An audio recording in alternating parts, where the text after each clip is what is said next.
বন্ধুরা, পাখির যদি এমন সুন্দর সুন্দর ব্রিডিং পেতে চাও তাহলে তোমার শাক খাওয়াতে পারো। আমি শাকগুলো দেখাচ্ছি, সবাই মাশাল্লাহ বলে যাও, সবাই মাশাল্লাহ বলে যেও। বন্ধুরা বন্ধুরা এই তো শাকগুলো শাক খাওয়াবো। এখানে রয়েছে ডাগা শাক,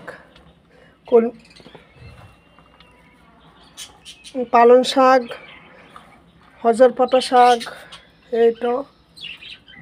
তারপরে রয়েছে পুঁই শাক, এগুলো ডিমও রেখেছি, শাকের সাথে ডিমও আছে।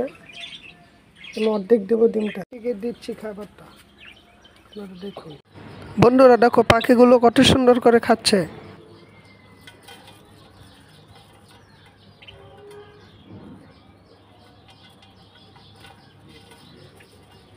বন্ধুরা ভিডিওটা ভালো লাগলে একটা লাইক সাবস্ক্রাইব করে দিও।